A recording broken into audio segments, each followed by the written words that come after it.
There's been a lot of confusion surrounding the way things have been done in the family, the way that Kody is with me and has been with me for many, many years. So I think that's why I'm gonna get a lawyer to help me through this process. I feel like for quite a few years, I've just kind of sat back and just not wanted to ruffle feathers. So I haven't pushed the issue on many things, but I will push the issue now.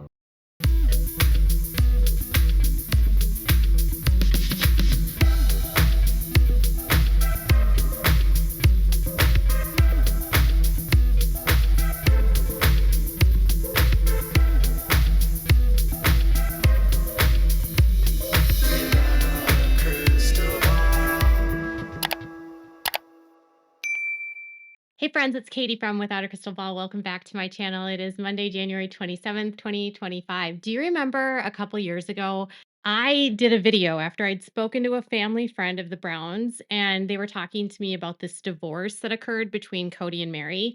And the friend had said that her ex-husband was going to do to her what Kody did to Meri, and he was going to force her to legally divorce him so he could become married to the quote unquote concubine, who is the plural wife, whose purpose is to give babies to the heaven so their kingdom is filled.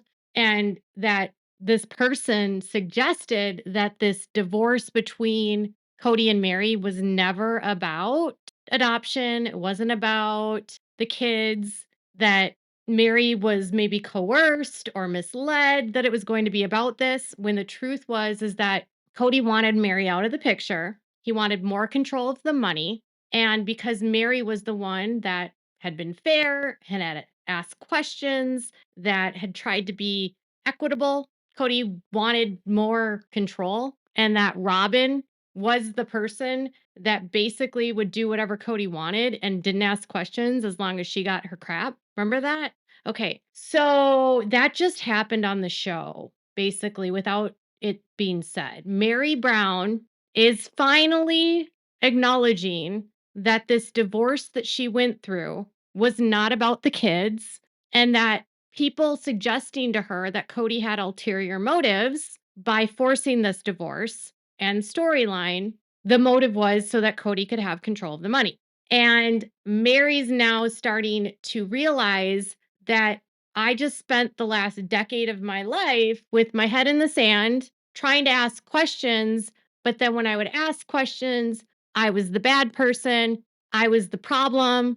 And then Kody alienates everyone from Meri because she's asking him questions. And when she was the legal wife, she also she was privy to everything that was happening financially. And if you can remove the person that asks questions and holds you accountable and implant another woman that doesn't give a crap about the other people involved in this family and joins the family for their own self-interests. I mean, and you're Kody Brown and a narcissist and you want the money, and you know all you got to do is give the lady that you're with money and she'll shut up. What would you do?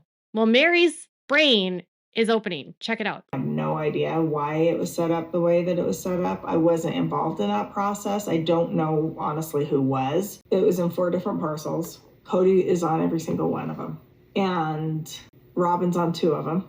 And I'm on 1 of them. I remember when we bought the property asking about it, like, why is it that I am only on this property? And Kody had a big issue with the fact that I was questioning it. Okay, so Meri says that the division of the property, she doesn't know who's involved in it, but that she was just told that this is the parcel she was going to get. The records that are filed in Coconino County show that she signed the warranty deed for the parcel that she's on, along with Janelle. She also signed the purchase agreement for the parcel that she was on. And I want to be very clear here. There was 2 parcels that were paid for in full, in cash.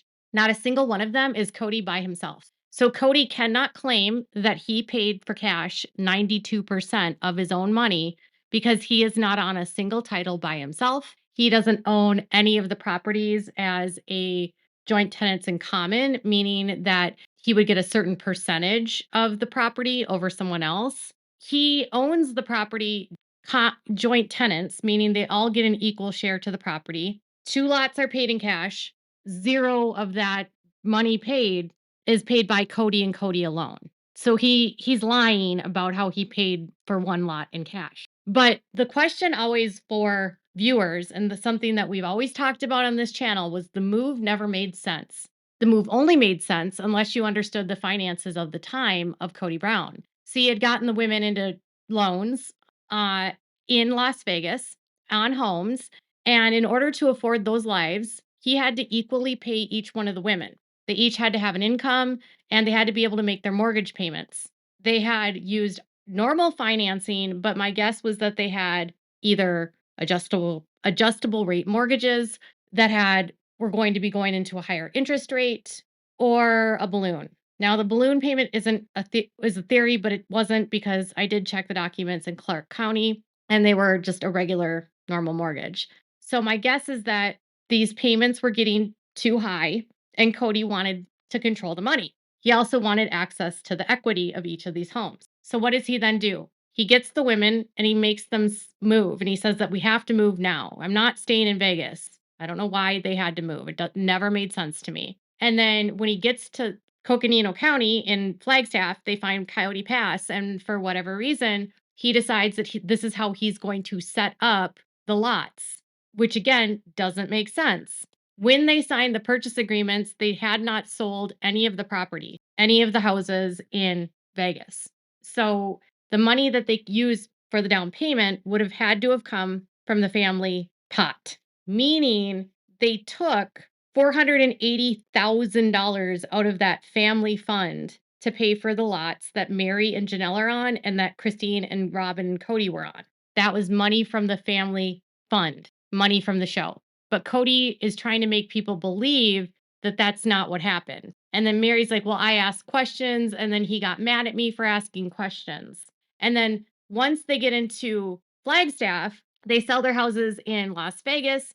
And then Kody tells the ladies to put their money in the family fund from the escrow that they received. So the equity they get, he wants them to put it in the family fund. And then that fund, again, is used for Kody to buy a house with Robyn. And so the theory always was that Kody was having them move to Vegas, from Vegas to Flagstaff, because he knew they were going to leave him, because he had already ended things with Meri. He needed to get them away from their equity. He wanted access to the equity. And then once he got access to the equity and he got the house with Robyn, he abandoned his plans with Coyote Pass. And that he used them and lied to them and misled them to move to Flagstaff so that he could steal their equity and get the life that he wanted. He destabilized them. So she'll talk about that here. I feel like the last decade of my life, I have been living this, I don't know, because it looks like it could be this way, but maybe it is and maybe it isn't. It is easy to go to, oh, did you have this plan ahead of time when we decided to do a legal divorce back in 2014? I know why I did the legal divorce, and I know where my heart was. I don't know where anybody else's heart was. Because of things that he has said since then, it makes me wonder. I didn't think that Kody was capable of something like that. When they got the divorce, there was one concern that Janelle had, and that was that you are doing this so that you and Robyn can go run off into the sunset. And she told Kody that she was feeling irrational, even having these thoughts and thinking that this could be something that he would do. And Kody made the promise to Janelle that this would change nothing, that it was only so that they could adopt the children. And it really, he had no plans to run off into the sunset. But she was worried. She was not on board with it. And her concern was that Meri had always been very equitable about how the division of assets were. Her concern was that Robyn walked into the family with a lot of debt, and Kody loved to spend money, and Robyn wasn't going to be able to rein him in when spending money, because Robyn likes to spend money as much as Kody. So when you have two people that are like compulsive spenders, it's not going to bode well for everyone else. And it wasn't just Kody that was taking from that family fund, it was also Robyn. So for Meri, she's like, well, I didn't think he would be capable of what has been proposed here and is the theory that everyone said that like Cody got me to divorce him so that he could marry Robin, so they could run off into the sunset, and made me agree to no alimony, no division of property, and then he gets everything in the divorce and I just get nothing. And then suddenly he needs to move us a few years later and says that we have to go now or else we can't go, which is crazy if you think about it. There was another thing that happened at that same period. So they had this itch, he had an itch that he needed to move, but the show was also on the verge of being canceled. And so when you talk about the show almost getting canceled, the issue here is that their income was going to take a hit, and it did take a hit. They ended up taking a huge pay cut, huge, for the show to stay on air. So he needs to get out of the situation in Vegas. He needs to get the access to their money. He knows they're taking a pay cut. And then once they get to Flagstaff, it's never equitable. Never. And then when they sign the contracts for these properties, his name is on every single parcel, but the women's are not. And in theory, what they should have done is one woman would have been on one parcel because there was 4 parcels. So Meri would have gotten a parcel, Janelle would have gotten a parcel, Robin would have gotten a parcel, and Christine would have gotten a parcel. But instead, Cody put his name on everything. So it makes it appear like he's doing this so he can get the money. So he can get access to all of this property in the event something goes south. And look at where he's at today. And so when people suggest that to me, I'm like, no, I don't think that was the case. And then part of me is like, oh, but wait, maybe. I have had my suspicion he's doing something and doesn't want us to know. In theory, Cody could do whatever he wanted with the property that he and Robin are on. It would be really mean, but he could do it. I mean, I hope he hasn't become that person, but I don't know who he is anymore. I don't recognize who this guy is. Around, you're wanting me to do something for you that you could do the footwork on, ladies. I'm not that interested in doing it. Janelle consistently says that she doesn't recognize who this guy is, but I want to just put this out there that Cody, I think, has always been this guy. But then if you give a guy like Cody limitless access to money, wealth, power, fame, it's going to make things a hell of a lot worse for you, because when you get money involved and you've got a narcissist that's obsessed with his image and money, greed will take over and make people do the wildest things. Cody's always been greedy. He's always been using the women for money, but he's never had this kind of opportunity. And the show has given him the opportunity to do all of it with no consequence. Did Cody have this planned out from the time that you got the legal divorce, Meri? Did he have this all plotted out? Was this part of the scheme? Yes, and yes, Meri. Yes. Here's the thing I would tell these ladies. This was one of the best tips I ever got from my therapist. If you feel something in your gut and it says that something is wrong, your gut and your intuition has this ability to send you what are called red flags or warning signs. And if you feel like you're getting signs from someone that something's off, don't question it, trust it. Don't ignore the red flags, embrace the red flags, because those red flags are telling you that something's wrong. And so what happened here is that they're all in the show, they're all making all kinds of money. They don't think it's going to end, even though it's falling apart. They're in many ways out of poverty. They've removed themselves from living off of, used clothes and having to use welfare and Medicaid and food stamps. And now they can live in nice homes, drive new cars. Yeah, the cars that they have don't break down anymore. Some of them have cars that are actually, I think Christine drives an Audi. Cody has a Lexus. I don't know what Meri drives, frankly. And I don't know what but they all have new cars. They're not driving used cars anymore that are breaking down on the highway like they had in season. They're living in nice homes. They have nice clothes. It's just a completely different life. And so they all were benefiting from it.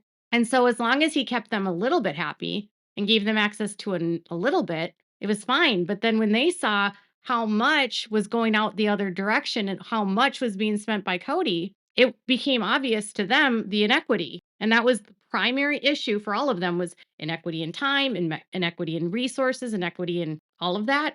And Christine had said that Cody helped Robin pay the bills, but didn't help anyone else pay the bills. Kody was very hands-on with Robyn's kids, but wasn't hands-on with anyone else, and that she saw Kody and Robyn as a unit. And so when they got together and she was pushed to do the legal divorce, yes, it was a scheme, Meri. It was a scheme. You were conned into believing that you were doing this for the kids. But what we've, as viewers, have been witnessing, Meri, is that if it was only about the kids, all Kody would have had to do is marry her legally for a minute and then divorce her and get married back to you. But that didn't happen. If it was only for the purpose of adoption, he wouldn't have had to stay legally married to her, but he did. And if Robyn kept saying, I don't care about the legal marriage, I never wanted to be legally married, then why do you still remain legally married, Robyn?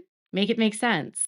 Because they're gaslighting you guys into believing that it was for the adoption, it was for the kids, but really it was for them. That's what they wanted to do. And then when the two of them got together, their greedy little fingers got into that pool of money and decided to spend the money on whatever they wanted. Once Kody got that house in Flagstaff, the first one, not the new home that he bought, he pilfered the money. The money was going out the door faster than they were making it. They were filling it with expensive paintings and tons of expensive statues and geodes and art. He was getting her buying her expensive rings, expensive necklaces, expensive earrings. He was wearing expensive watches.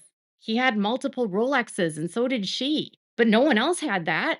So, yes, this was part of the plan, Meri. He was leading all of you guys on so that you, one, would stay on the show so that he could keep making the money. Two, so that he could continue to make the money and have access to the money so he could still spoil the wife and himself. And three, when he almost lost the job because the show didn't have good ratings, he moved y'all to get you away from your stability in Vegas and took your equity and stole the money. And now today is going to pretend like you guys didn't pay for it. You didn't work for it. It wasn't your work on Sister Wives that helped fund his lifestyle. It wasn't the income you all made together. It was his. He's going to say it was his. And he was so eager to move, and he did it so fast that none of them had time to think about the steps he was making or the moves that he was making. He was selling them promises that he never intended to deliver on. And so when Kody and Robyn keep crying about Coyote Pass and how much they love it, they are full of shit. They don't, if they wanted to live on Coyote Pass, they would. They would live there, but they don't. Even after the property was paid off, they could have built a home there, and they didn't. Why? Because they never wanted to live there to begin with. And now they're not selling it because it's their only way to still control them. That's what they've said. Robyn and Kody are evil. You guys got swindled. Now, please go to the police, Meri. Please. You too, Janelle. So Meri finally admits the divorce was not what she thought it was. Tell me what your thoughts are in the comments below. Make sure to give this video a thumbs up. Please make sure to subscribe to my channel if you haven't subscribed, and click the bell so you never miss a video. Thanks for watching. Bye, guys.